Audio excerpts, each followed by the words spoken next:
백훈종의 전지적 비트코인 시점.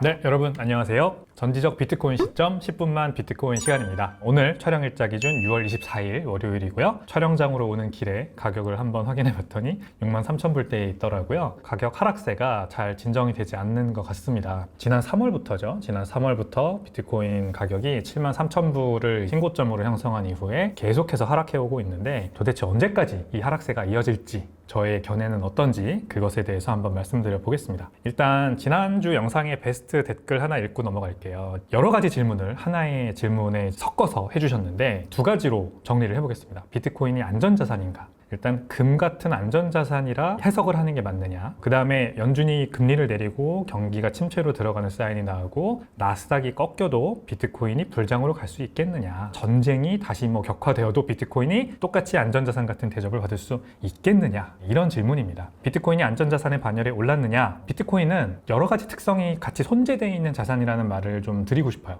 안전자산의 특징도 가지고 있고 하이테크의 특징도 동시에 가지고 있는 자산이 바로 비트코인입니다. 그래서 단순히 금과 같다 또는 나스닥과 같다 이렇게만 우리가 보면 안 됩니다. 무슨 말씀을 드리는 건지 한번 이제부터 보죠. 직전 3개월 가격 추이입니다. 비트코인과 나스닥 그리고 금 추이. 나스닥이 여기 파란색입니다. 가장 진한 파란색. 지난 3개월 동안 쭉 올라가는 추세에 9.51% 상승했고요. 그 다음에 금이 그 밑에 있는 공중전화 박스 색깔, 이 색깔이 이제 금입니다. 금도 나스닥과 거의 비슷한 9.31%의 수익률을 기록을 하고 있어요. 근데 비트코인만 플러스 2%밖에 안 됩니다. 그리고 별로 추세가 보이지 않죠? 올라갔다 내려갔다 올라갔다 내려갔다 올라갔다 내려갔다 하는 중입니다. 그리고 최근 추세는 계속해서 하락하고 있는, 흘러내리고 있는 추세죠. 자, 그러니까 오히려 비트코인이 지금 디커플링 하고 있는데 되게 안 좋은 방향으로 디커플링을 하는 모습이에요. 이러니까 이제 우리가 힘든 거 아니겠습니까? 자, 비트코인은 무엇일까요? 디플레이션 특성을 지닌 디지털 자산입니다. 일단 이게 가장 중요합니다. 질문 주신 분이 바로 보셨어요. 비트코인이 과연 안전자산의 위치를 획득할 수 있겠느냐? 금과 같은 지위를 획득할 수 있겠느냐? 네, 물론입니다.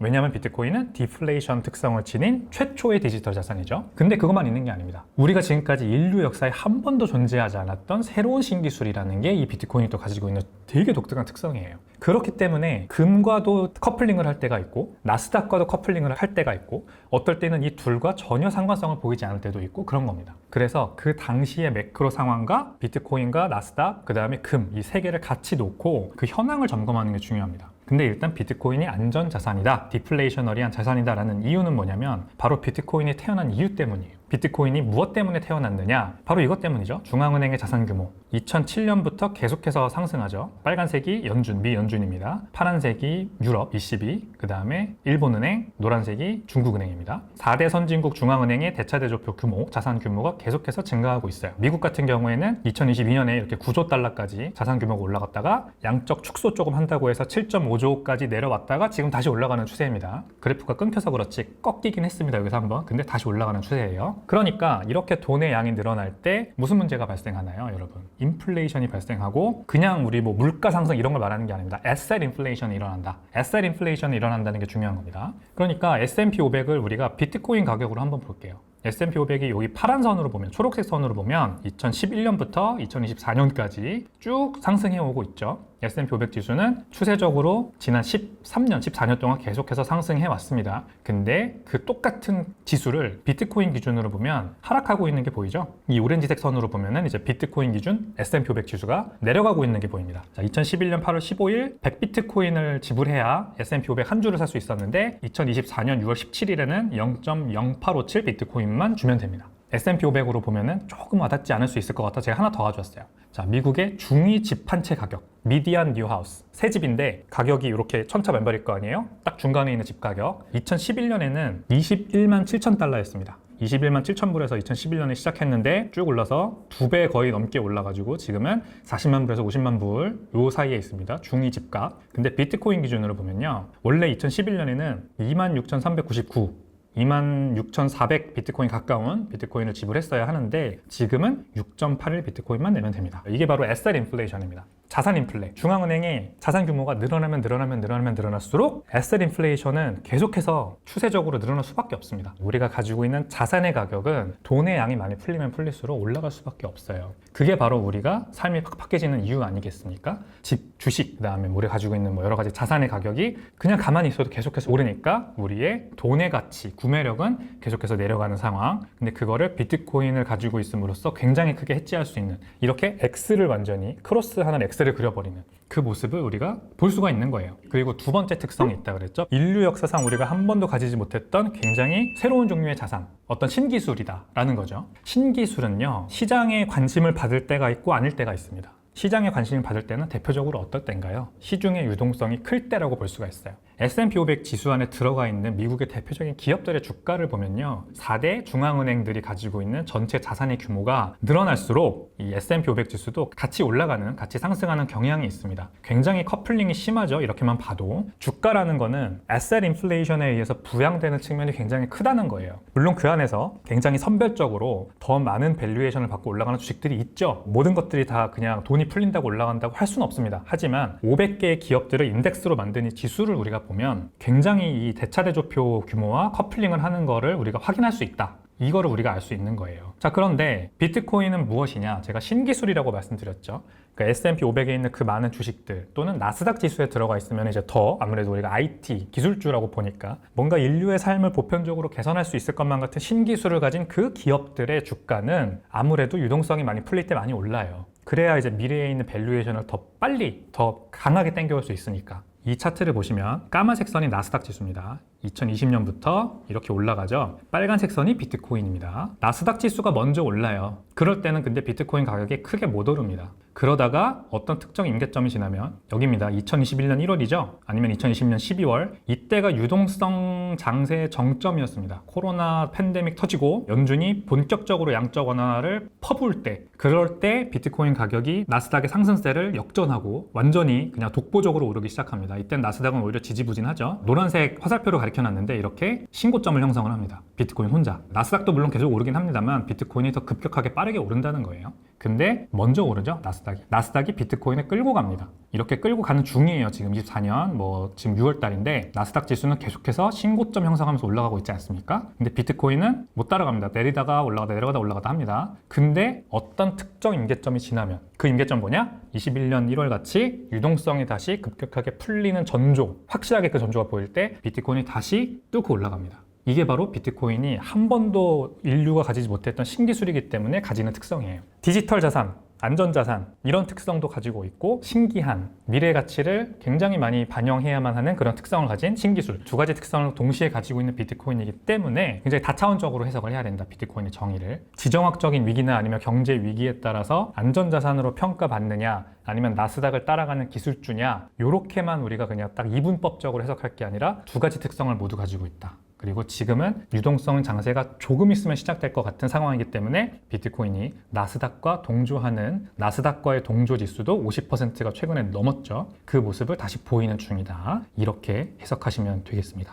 자, 그래서 비트코인 수익률 한번 보고 갈게요. 1개월 수익률 가져왔습니다. 지난주 비트코인 수익률만 보면은 조금 큰 그림을 볼 수가 없습니다. 1개월 수익률 마이너스 7%. 그래서 코스피 수익률에도 못 미쳤습니다. 플러스 2.29% 올랐는데 지난 1개월 동안 비트코인 마이너스 7%. 6월 들어서 계속 하락세입니다. 여기서부터 6월 1일이죠. 여기가 이렇게 노란색 선이 비트코인입니다. 조금 반등하는가 싶더니 6월 7, 8일부터 하락해서 쭉 이렇게 내려오고 있고, 워낙에 나스닥과 S&P 500에 있는 그 기술주들이 독보하고 있으니까 다우존스가 이제 아무래도 이퀄 웨이티드 인덱스로서 조금 힘을 못 받는 거고요. 비트코인 언제까지 이럴까 궁금하시죠? 자, 이제 제 생각을 말씀드리면요. 일단 지난주에 미국에서 5월 소매 판매, consumer sales라는 게 발표가 됐습니다. 근데 그게 예상치를 또 하회했대요. 여긴데 0.1% 소매 판매가 나왔답니다. 상승했답니다. 전월 대비해서. 그러니까 전월에 마이너스였더라고요. 4월 달에. 그리고 3월 달에도 0.4에서 0.5 정도 사이였는데 이게 또 5월 달 거 발표될 때 하향 조정을 받았습니다. 그러니까 이거보다 높았는데 사실 이게 아니었어요 하면서 통계국이 하향 조정을 해가지고 지금 더 나빠진 거예요. 미국의 소매 판매가. 추세적으로 보세요. 지금 한 12월, 여기가 12월이잖아요. 1월, 2월, 3월인데 1월 달에 이렇게 마이너스 크게 치고 반등 2월 달에 하는가 싶더니 그 다음부터 쭉 떨어지고 있습니다. 4월 달에 한 번 또 마이너스 찍었으니까 5월 달에 좀 크게 반등해야 되는데 그래서 0.4% 정도 상승할 거로 봤더라고요. 전문가들은. 근데 0.1%밖에 상승을 안 한 겁니다. 그러니까 뭔가 좀 수상하다라고 볼 수가 있겠죠? 여기 이제 보이죠? 예상치 0.3%, 근데 0.1%밖에 못 올랐고, 자동차 가격, 에너지 가격, 가스, 가솔린 요것들을 뺀 소매 판매는 0.4% 예상했는데 0.1%밖에 안 올랐습니다. 이것도 굉장히 좀 지지부진하게 올랐다. 근데 GDP에 포함되는 게 이것도 컨트롤 그룹이라는 게 따로 있대요. 이거는 0.4% 올랐습니다. 다행히. 근데 0.5%가 예상치여서 이것도 하회한 건 마찬가지래요. 그래서 모건 스탠리는 GDP가 성장률이 둔화될 거로 보고 계속해서 하락할 거로 예상을 했습니다. 모건 스탠리 굉장히 유명한 미국에 있는 투자은행이죠. 이게 GDP 성장률 둔화를 전망했다는 게 아무래도 좀 깨름직한 상황입니다. 무엇이 그러면 지금 소매 판매를 이렇게 밑으로 내려가게 하고 있느냐? 실업률 얘기를 해야 돼요. 이건 이미 보여드린 자료입니다. 미국의 구인 건수, 실업자 한 명이 몇 개의 구인 건수에 접근할 수 있느냐. 거의 1까지 내려오고 있는 거죠. 1이면 이제 예년 수준입니다. 이제 정상 수준, 2020년 전 수준 이렇게 내려오고 있어요. 요 이제 블룸버그 기사인데 미국의 구인 건수는 정상 수준으로 돌아오고 있다. 근데 실업률은 잘 반영되지 않고 있다. 이게 왜일까? 요런 이제 기사가 나온 겁니다. 아직 실업률이 오르지 않는 이유는 무엇이냐? 미국 경기가 이민자 때문에 예상외로 호황을 누리기 때문이다라고 얘기를 했어요. 건설 현장인데 여기 계시는 이제 노동자들이, 건설 노동자들이 거의 대부분 이민자들이라는 거예요. 근데 이민자들이라고 하면 또 여러 종류가 있지만 여기 보라색으로 보이는 게 without legal status, 무비자 불법 이민 건수가 22년, 23년, 24년에 폭증을 한 겁니다. 여기 보면 20년 이때는 코로나 팬데믹 때문에 이제 없었는데 갑자기 폭증을 해서 지금 이제 수많은 이민자들이 미국으로 쏟아져 들어온 거예요. 그러니까 이분들이 미국인들이 하기 싫어하는 건설 노동 같은 이런 굉장히 하기 어려운 일들, 블루칼라 잡들 이런 것들을 다 가져가다 보니까 실업률이 잘 오르지 않는, 그러니까 미국의 이 화이트 칼라 직종들은 계속해서 사람들을 내보내고 있었어요. 그리고 새로운 구인 건수도 줄어들고 있었고, 근데 실업률이 오르지 않는 이유는 바로 해외에서 오신 무비자 불법 이민자들의 수가 많이 늘어서 그렇다는 거 우리가 알 수가 있는 겁니다. 블룸버그 기사 계속 이어집니다. 다가오는 11월 대선이 있잖아요. 여기에서 양당의 유권자들이 모두 가장 큰 관심사가 이민 문제래요. 이민 문제는 너무 많은 이민자들이 쏟아져 들어오고 우리의 복지를 다 가져간다. 결국 이런 문제 아닙니까? 바이든 대통령도 이민 신청자 수를 제한하는 행정명령에 곧 서명할 예정이라고 합니다. 그리고 트럼프 공화당 후보는 여러분들도 잘 알다시피 이민에 굉장히 박하기로 유명하잖아요. 그래서 불법 이민자들의 대규모 추방을 이미 예고를 해놨고 강력한 조치도 약속을 해놓은 상태입니다. 그러면은 실업률 통계가 정상화되고 있는 구인 건수의 추이를 제대로 반영해서 좀 많이 상승하지 않을까, 이렇게 우리가 예상해 볼 수 있는 겁니다. 그러면 GDP 둔화도 당연히 이어지겠죠. 모건 스탠리가 그런 예상을 한 것 같습니다. 그래서 실업률은 세인트루이스 연준 홈페이지에서 가져온 건데 지난 2023년 6월 대비해서 상승하는 추세에 있는 건 분명합니다. 그래서 얼마 전에 5월 달에 처음으로 4%를 터치를 했죠.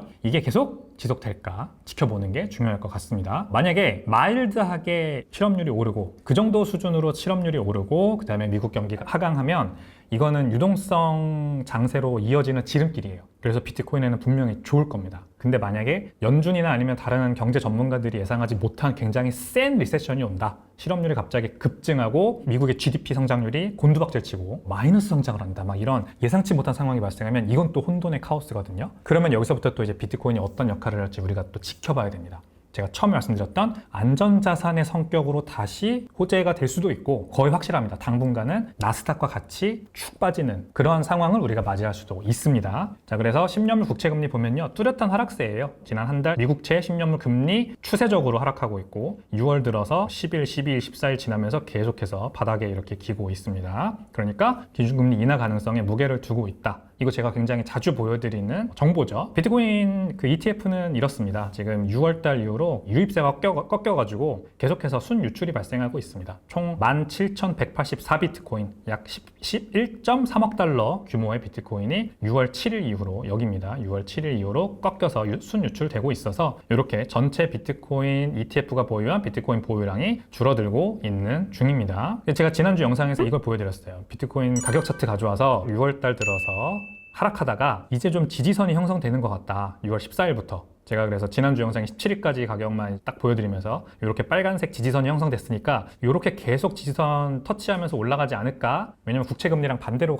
간다고 말씀드렸으니까. 근데 웬걸 이렇게 뚫고 내려와 버렸어요.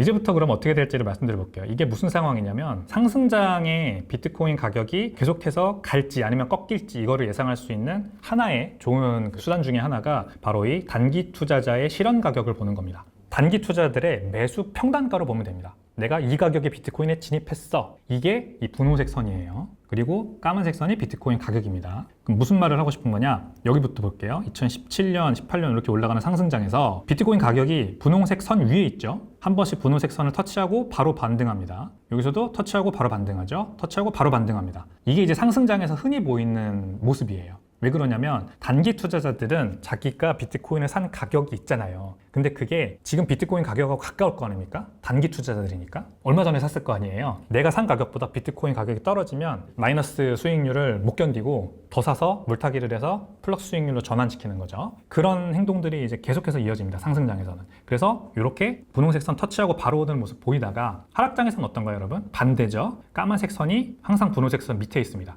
이거는 이제 저항선의 역할을 하는 거죠. 가격이 여기를 못 올라가고 내려오고 여기 터치했다가 바로 내려오고 이렇게 갑니다. 이게 이제 하락장의 모습이에요. 그럼 지금은 어떠냐? 지금은 까만색 선이 아직까지는 분홍색 선 위에 있는 중입니다. 그래서 비트코인 가격이 내려올랑 싶으면 요 숄텀 홀더 단기 투자자들의 지지선을 터치하고 바로 반등을 하고 다시 터치하고 바로 반등하고 6월 22일 기준으로는 단기 투자자 실현 가격이 64,408불이었어요. 이 가격 밑으로는 잘 안 내려왔던 거죠. 그래서 6월 22일에 비트코인 가격은 64,438불 약간 위에 있었는데 오늘 제가 이 촬영 일자 기준으로 지하철을 타고 오면서 보니까 비트코인 가격이 63,000불대더라고요. 그러니까 한번 이제 뚫고 내려오긴 한 겁니다. 여기에서 계속해서 또 하락하면 분홍색 선을 뚫고 계속해서 하락하면은 요거는 단기 하락장으로 전환됐다라고 볼 수도 있을 것 같은데 일단은 아직까지 그렇게 속단할 상황은 아닙니다. 뚫고 내려오는 적도 많아요. 상승장에도 이렇게 잠깐 뚫고 내려왔다 바로 올라가죠. 여기서도 2021년 상승장에서도 여기서 한번 이렇게 살짝 뚫고 내려왔다가 살짝 뚫고 내려왔다가 다시 올라가죠. 그러니까 본격적인 상승장이 오기 전에는 그런 모습을 흔히 보이기도 합니다. 이 단기 투자자들의 물타기가 시전되면 비트코인 가격이 다시 실현 가격 위로 올라갈 수 있어요. 그거를 우리가 알고 재밌게 지켜보면 좋겠습니다. 자, 1부 요약할게요. 미국의 5월 소매 판매가 예상치를 하회해서 미국의 경기가 나빠지고 있는 모습이 보입니다. 그러니까 경기 침체가 예상이 되는데 이게 한 마일드한 수준이면 연준이 기준금리 인하해주고 우리가 원하는 그 유동성 장세가 본격적으로 펼쳐질 수 있다라는 점 말씀드렸고요. 23년도 미국 고용시장이 굉장히 핫했던 이유는 이민자 때문이었어요. 근데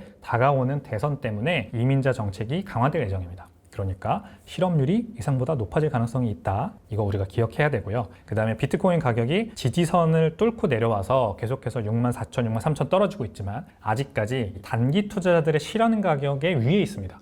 추세적으로 위에 있다는 거죠. 그래서 이게 계속 위에 머물면서 지지선처럼 실현 가격을 터치하고 올라가고로 반복하면 이건 아직까지 상승장이란 얘기니까 우리가 이 추세가 지속되는지 앞으로도 계속 지켜보는 게 중요하다. 이렇게 말씀드리겠습니다. 10분만 비트코인 1부는 여기까지입니다. 영상 내용이 마음에 드셨다면요. 구독과 좋아요 그리고 알림 설정까지 부탁드리겠습니다. 감사합니다.